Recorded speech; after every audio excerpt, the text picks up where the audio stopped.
Hello guys, तो welcome back to my channel. तो जैसे कि आपको पता है, हम डेली ही पीवाईक्यू थीम्स को उठा के उसका प्रॉपर से एनालाइज कर रहे हैं। तो आज की पीवाईक्यू सीरीज़ पे हमारा टॉपिक है डीपीएसपी, जो कि PSSP का तो फेवरेट टॉपिक है। तो आइए डिस्कस करते हैं इसको। तो पहला क्वेश्चन है, इनमें से कौन सा ऑब्जेक्टिव नहीं है डीपीएसपी का? तो आइए ऑप्शनों को एनालाइज करते हैं। एक रिलीजियस स्टेट बनाना, वेलफेयर स्टेट बनाना, सोशियो इकोनॉमिक जस्टिस बनाना करना और इंश्योर करना क्रिएशन ऑफ विलेज पंचायत। ये क्वेश्चन जेल वार्डन का है, पहले तो ये देखिए। और दूसरी बात, इन ऑप्शनों को अब ध्यान से देखिए, क्योंकि हो सकता है अगली बार इन्हीं ऑप्शन से क्वेश्चन फ्रेम हो जाए।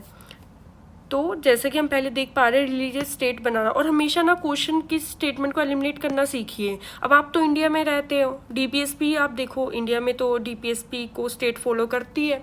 तो स्टेट हमारी वेलफेयर करती है, डेफिनेटली करती है। हम इतनी वेलफेयर एक्टिविटीज़ देखते हैं इनकी। सोशियो इकोनॉमिक जस्टिस भी करती है। जैसे अगर आपको डीपीएसपी को आगे मैं पढ़ाऊँगी तो आपको बताऊँगी कि equal pay for equal work, जैसे मेल और फीमेल को इक्वल वेजेस मिलने चाहिए, तो उनका इकोनॉमिक जस्टिस भी हो रहा है। सोशल जस्टिस में भी काफ़ी चीज़ें, मैटर्निटी वगैरह का वो है, तो वो भी काम करती है। Creation of village panchayat, obviously India में पंचायती राज सिस्टम ये वो सब कुछ है।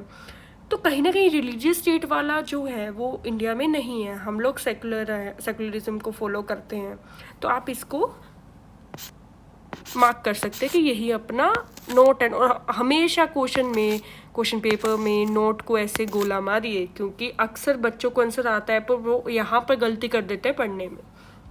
चलिए नेक्स्ट देखते हैं। इनमें से कौन सा आर्टिकल है जो कॉन्स्टिट्यूशन प्रोवाइड करता है ऑर्गेनाइजिंग विलेज पंचायत? अब एक चीज़ नोटिस कीजिए, आपने ये ऑप्शन पढ़ी, उसी का क्वेश्चन बन गया। तो इससे क्या समझना है? इससे आपको ये समझना है कि पीवाईक्यू एनालाइज करते वक्त सिर्फ पीवाईक्यू के ऑप्शनों को नहीं पढ़ना होता। इसीलिए मैंने आपको ऊपर इतना एक्सप्लेन नहीं किया, क्योंकि मुझे ये आपको इंपॉर्टेंस बतानी थी। अब मान लो आपने मेरी ही तरह ऐसे बस क्वेश्चन को पढ़ा और आगे बढ़ दिए, बट अगर आपने इसको एनालाइज किया होता कि क्रिएशन ऑफ विलेज पंचायत का कौन सा आर्टिकल है डीपीएस में, तो आप अगर ये क्वेश्चन दिखता तो इसका आंसर बिल्कुल सही मार के आते, आर्टिकल 40। और ये आपका हाई कोर्ट का क्वेश्चन है। नेक्स्ट उसके बाद आता है इक्वल पे फॉर इक्वल वर्क। मान लीजिए एक मेल और फीमेल है, इक्वल काम कर रहे हैं, तो इनको इक्वल पे भी मिलनी चाहिए ना। और ये कौन से आर्टिकल में है ये हम बाद में डिस्कस करेंगे, बट इससे मैं आपको ये बता रही हूँ कि हमें क्या पता होना चाहिए नेक्स्ट टाइम के लिए, इसका आर्टिकल हमें पता होना चाहिए। अब ये आप देखिए, इसमें ऑप्शन दिए कि ये कौन सा किसका रिलेटेड। ऑब्वियसली हम डीपीएसपी टॉपिक पढ़ रहे हैं, तो आपको तो आंसर पता लग ही क्या होगा कि ये डीपीएसपी के रिगार्डिंग है। तो नेक्स्ट हम देखते हैं, which part of the Indian constitution deals with DPSP. ये PSSB का फेवरेट क्वेश्चन है, इसको स्टार मार्क कर लीजिए।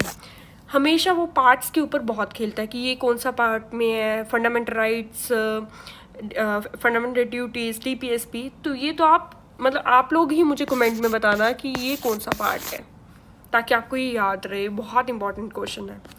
Then which article declared its primary duty of the state to raise the level of the nutrition, standard of living and improve public health? इसको मैं आपको trick के साथ याद कराऊंगी कि कौन सा आर्टिकल में कौन सी प्रोविज़न है। फिलहाल के लिए आप इसका आंसर 47 मार्क कीजिए कि इसका आंसर 47 है। डीपीएसपी, अब ये क्वेश्चन बहुत इंपॉर्टेंट है, ये थोड़ा एनालिटिकल है, क्योंकि डीपीएसपी को हम इतना डीप पढ़ते नहीं है, हम सिर्फ उसके प्रोविज़न पढ़ के चले जाते हैं। But being a UPSC aspirant मैंने इन चीज़ों को डिटेल में पढ़ा है, तो मैं इसको बारे में आपको बताऊंगी। जैसे डीपीएसपी में मोस्टली क्या था, जब हम इंडिया आज़ाद हुआ, हमारे पास ऑब्वियसली इतने पैसे नहीं थे, हमारे अंग्रेज़ लूट चुके थे तब तक हमें काफ़ी। सोने की चिड़िया अब सोने की चिड़िया नहीं रही थी, तो उस टाइम सोने की चिड़िया नहीं रही, तो उसके लिए इन्होंने क्या किया, जो फंडामेंटल राइट थे, जो इंपॉर्टेंट प्रोविजन, उनको तो उसमें डाल दिया कि वो उनको तो अभी इम्प्लीमेंट करेंगे। बट कुछ ऐसे थे जो हमारे उस टाइम के थे, जिन्होंने हमारा कॉन्स्टिट्यूशन बनाया, सब कुछ किया, उनको ये था कि ये प्रोविज़न होने चाहिए। हमारी कैपेसिटी नहीं है हम इसे आज लागू कर पाए, पर इन फ्यूचर जो लोग आए वो इनके ऊपर चले, इनके कदमों के ऊपर चले और इसको इम्प्लीमेंट किया जाए। तो आप ये ऑप्शन, इसके लिए डीपीएसपी आया। कहानी आपको पता होनी चाहिए कि डीपीएसपी का असल में महत्व क्या है। तो जैसे आप देखिए, justiciable, non justiciable, mandatory, none of the this, ठीक है। अब देखिए ये क्वेश्चन है जेल वार्डन का, सबसे पहले मैंडेटरी, मैंने अभी आपको कहानी सुनाई कि ये मैंडेटरी फंडामेंटल राइट जितने तो नहीं थे, इसलिए हमने इसको डीपीएसपी में डाला ना, तो ये तो ऑप्शन नहीं आएगी कि सरकार को इसे मैंडेटरी फॉलो करना ही करना है, ऐसा कोई इतना प्रोविज़न नहीं था। हाँ, सरकार को इस पर ध्यान देना है अपनी वेलफेयर स्टेट के प्रोविज़न को इम्प्लीमेंट करने में। देन नॉन जस्टिसिएबल और जस्टिसिएबल, अब इन दोनों में से तो कोई एक चीज़ तो होनी चाहिए डेफिनेटली, जब एक जस्टिसिएबल है एक नॉन जस्टिसिएबल है। अब इसका मतलब क्या है? इसका मतलब ये है कि आप मान लो कोर्ट में जाते हो, आपका डीपीएसपी का कुछ इम्प्लीमेंट नहीं हुआ कोई प्रोविज़न का, तो आप कोर्ट में भाग गए, भाई ये डीपीएसपी इम्प्लीमेंट नहीं हो रहा भाई। अब मान लो वही है हमारा ड्रग्स के रिगार्डिंग है, कुछ है कि ड्रिंक ड्रग्स ये वो अल्कोहल ये वो, तो आप ऐसे कोर्ट में भागोगे और कोर्ट आपको क्या बोलेगा? वही नहीं सुनेगा वो आपकी सुनवाई, क्योंकि ये नॉन जस्टिसिएबल है, आप इसको लेके कोर्ट में जस्टिस नहीं मांग सकते हो। तो इसका आंसर क्या हो गया? Non justiciable. Then article 39A, ये बहुत फेमस आर्टिकल है और ये यूपीएससी का भी बहुत फेवरेट है और इनका PSSSB का भी। तो 39A of DPSP deal with which of the following, देखो ये है PSSSB के डिप्टी रेंजर का क्वेश्चन, तो इसमें हमारा 39A, इसका आंसर आएगा लीगल एड। अब लीगल एड का मतलब समझिए, क्योंकि हो सकता है माइट भी ये थोड़ा कल को फ्री लीगल एड के बारे में कुछ पूछ ले। फ्री लीगल एड क्या होती है? मान लो कोई पुअर इंसान है, अब उसके पास जस्टिस के लिए पैसे नहीं है, उसको किसी केस में अंदर कर दिया गया, अब उसके पास तो पैसे ही नहीं है, वो कैसे अपना केस को हैंडल करेगा, कुछ करेगा, लॉयर को अरेंज करेगा या कुछ, तो उसके लिए लॉयर का प्रोविज़न है 39A में, क्या फ्री में एक आपको लॉयर दिया जाएगा ताकि आपका केस लड़ा जा सके। तो ये है हमारा फ्री लीगल एड। देन उसके बाद यूजीसी का, इसका आर्टिकल हम लास्ट में ये सबके आर्टिकल डिस्कस करेंगे, लिविंग वेज, विलेज पंचायत, ठीक है। Then which of the following is not a category of DPSP, इनमें से कौन सी कैटेगरी नहीं है डीपीएसपी के? अब देखो डीपीएसपी को ना हम लोग ऑफिशियली तो इनके जितने हैं उस अकॉर्डिंग देखते हैं, बट आप कह सकते हो कि अनऑफिशियली ही सही, हमने इसको 3 पार्ट्स में डिवाइड किया हुआ है। क्योंकि अनऑफिशियली मैं इसलिए कह रही हूँ क्योंकि ये कॉन्स्टिट्यूशन में ये डिवीज़न मेंशन नहीं है, तो ये हमने अनऑफिशियली ही किया हुआ है। और इसमें 3 हैं, गांधीयन, सोशलिस्ट, लिबरल, और इनके भी मैं आपको पार्ट्स याद कराऊंगी विद ट्रिक, क्योंकि ये क्वेश्चन भी कल को बन सकता है कि हाँ जी गांधीयन प्रिंसिपल में कौन सा आता है, तो ताकि हम हर 360 डिग्री से हम डीपीएसपी के टॉपिक को कवर करेंगे। तो इसका आंसर क्या हो गया? इनमें से कौन सा, फिर से नोट पे फोकस करना है, नोट तो आएगा फ्रीडम प्रिंसिपल, और ये आपका PSSSB डिप्टी रेंजर का क्वेश्चन था। Then separation of judiciary from executive, ये कहाँ पर है, और इसका आर्टिकल भी, क्योंकि मैंने क्या बोला हम PYQ को अच्छे से एनालाइज करेंगे, तो इसका आर्टिकल आ जाएगा 50। एंड इसका आंसर तो ऑब्वियसली आपको आइडिया लग गया होगा, जब हम डीपीएसपी के PYQ कर रहे थे, डेफिनेटली इसका आंसर डीपीएसपी ही होगा कि डीपीएसपी में ये गिवन है। और एक चीज़ और आपको मैं नोटिस में लाना चाहती हूँ कि हमेशा आपको किस ऑप्शनों में कंफ्यूज करेंगे, और पढ़ते टाइम पे आपको ये ध्यान देना है। जैसे प्रियम्बल, आपने ऑप्शन नोटिस की, प्रियम्बल, फंडामेंटल राइट, ये डीपीएसपी तो ऑब्वियसली अगर आंसर है तो आएगा। देन इसमें आपने देखा 7 शेड्यूल आ गया। तो हमेशा जब आप फंडामेंटल राइट्स, फंडामेंटल ड्यूटीज़ भी आ सकते हैं, यहाँ फंडामेंटल ड्यूटीज़, डीपीएसपी, तो हमेशा पढ़ते वक्त ही इनको ना पार्टीशन करके पढ़ा करो कि हाँ ये फंडामेंटल राइट का है, ये फंडामेंटल ड्यूटी का है, ताकि पेपर के टाइम पे आपके दिमाग में वो कंपार्टमेंट्स पहले से रेडी हो कि भाई ये तो फंडामेंटल ड्यूटी है, फंडामेंटल राइट है। तो ये चीज़ आप पढ़ते टाइम पे इम्प्लीमेंट कीजिए और ये बहुत हेल्प करेगी आपको। पंजाब पुलिस का क्वेश्चन था ये। Next, which of the following is not Gandhian principle, इनमें से कौन सा गांधीयन प्रिंसिपल नहीं है? आ गया वही क्वेश्चन मैंने अभी आपको बोला था। तो PYQ हमें डायरेक्शन दिखा रहे हैं ना कि भैया हमने आपसे पूछ लिया अब कैटेगरी, तो आप नेक्स्ट गांधीयन कौन सा नहीं है वो प्रिंसिपल तैयार करो।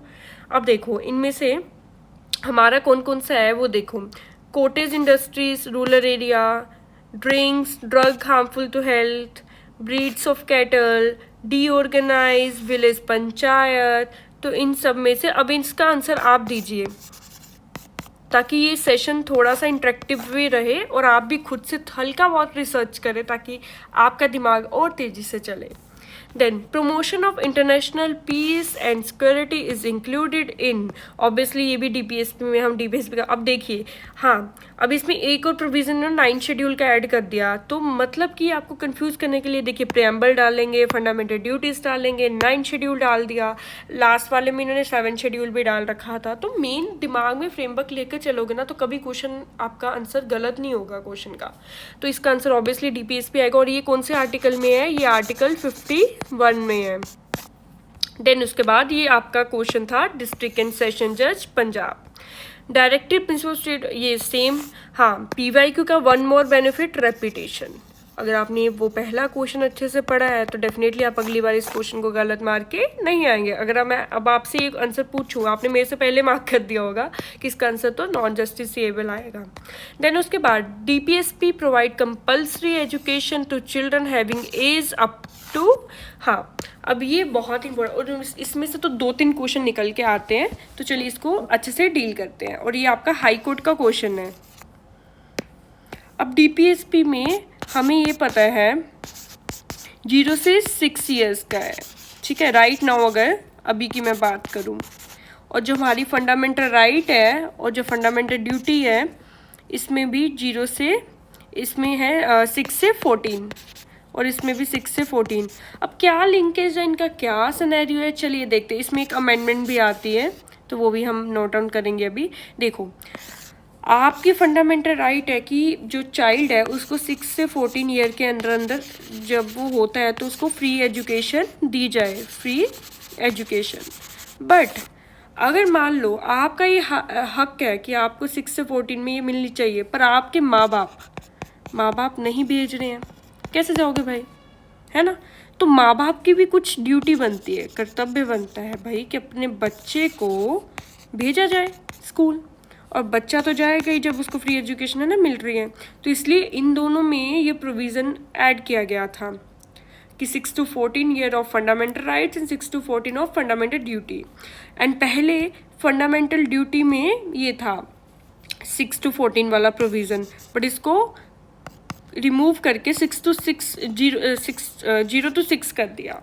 मैंने वही बताया, अभी हमारी कैपेसिटी नहीं है कि हम 0 से 14 तक को दे दें एजुकेशन फ्री, हमारी कैपेसिटी है कि हम 6 to 14 दे सकते हैं अभी। तो जब हमारी कैपेसिटी हो जाएगी 0 से 6 वाली, हम इन फ्यूचर इम्प्लीमेंट कर देंगे। और यहाँ पर कौन सी अमेंडमेंट है ये, हम आप सोचिए, थोड़ा सा दिमाग लड़ाइए। इतना मैं हिंट देती हूँ कि 8 से स्टार्ट होता है, लाइक 8 आगे बताइए आप, तो ताकि आपका भी थोड़ा दिमाग लगे, क्योंकि पढ़ा होगा ये चीज़ तो, नहीं तो वीडियो के एंड में हम डिस्कस करेंगे इसको अच्छी तरह। Than equal justice and free legal aid is provided in, अब बताइए, मैंने आपको कहानी सुनाई थी ना, एक गरीब आदमी है जेल के अंदर गया तो कैसे फ्री लीगल एड, अब आपने वो पढ़ा होता तो 39A मार्क के आते आंसर। P++B डिप्टी रेंजर का सवाल है ये, ठीक है। सेपरेशन ऑफ, ये फिर से रेपिटेशन हो गया, ये फ़ायदा है भाई PYQ करने का। लीजिए आ गया, अब आप इसका आर्टिकल बता सकते हैं आराम से, कौन सा होगा 50, ये पंजाब पुलिस का क्वेश्चन है। अच्छा, इनमें से कौन सा गांधीयन प्रिंसिपल है, equal pay, equal work, uniform civil code, cottage industry, monuments. अब आप ना इन क्वेश्चनों में भी थोड़ा सा ना एनालिटिकल दिमाग लगाइए, हर बार आंसर नहीं पता हो सकता आपको कई चीज़ों का। अब देखिए, जो गांधी जी थे वो विलेजेस में ज़्यादा रहते थे, चरखा चलाते थे, कोटेज पे कहीं ना कहीं, है ना, कोटेज इंडस्ट्रीज ये वो पे ज़्यादा फोकस करते थे, तो हाई चांसेस है कि ये आपका आंसर हो सकता है। प्रोटेक्शन ऑफ मॉन्यूमेंट्स, भाई गांधी जी का क्या लिंक है मॉन्यूमेंट्स को प्रोटेक्ट करने का, कुछ लग रहा है क्या? इतना हम लोग गांधी जी के बारे में पढ़ते, इतना तो हमें पता होना चाहिए। Equal pay for equal work, चलो ठीक है, काइंड ऑफ कह सकते हैं कि इक्वालिटी पे भरोसा कर। यूनिफॉर्म सिविल कोड नहीं, नेवर, है ना, ये चीज़ तो आपको भी लग रहा है कि अभी तक हम इतने वो नहीं हो पाए, तो तब तो कहाँ ही, है ना। तो डेफिनेटली अगर आप 50% भी इस पे कंफ्यूज हो गए तो आई एम डैम श्योर कि आप इस पे चांस लेना चाहोगे। तो समटाइम नहीं भी आंसर पता, पर आप दिमाग लड़ा के एलिमिनेट करके आंसर पे पहुंच सकते हो। तो डेफिनेटली इसका आंसर हमारा ही है, और इसका कौन सा आर्टिकल, ये सब हम लास्ट में एक बार इकट्ठे सबको डिस्कस करेंगे with trick. Which of the following is then liberal intellectual principle, ये तीसरा प्रिंसिपल था, गांधीयन हो गया, लिबरल हो गया और सोशल वाला, ठीक है। अब इसमें कौन सा कॉटेज इंडस्ट्री, अब आपको देखो ये होता है PYQ का equal benefit. Peter plus B deputy ranger का क्वेश्चन है, आपने ऑलरेडी देखा था ना कि ये क्वेश्चन भी आ रखा है, तो आप आराम से एलिमिनेट कर पाओगे अगर आपने उस टाइम पे सॉरी यही तो आंसर है, सॉरी मतलब कॉटेज इंडस्ट्री वाला जो गांधी जी के साथ किया था क्वेश्चन PYQ, तो आप एलिमिनेट कर पाओगे भाई कि अगर ये गांधी की डिवीज़न है तो लिबरल में कहाँ से आएगा। तो वैसे इंटॉक्सिकेंट्स भी, ये भी गांधी जी का, तो ये भी नहीं आएगा।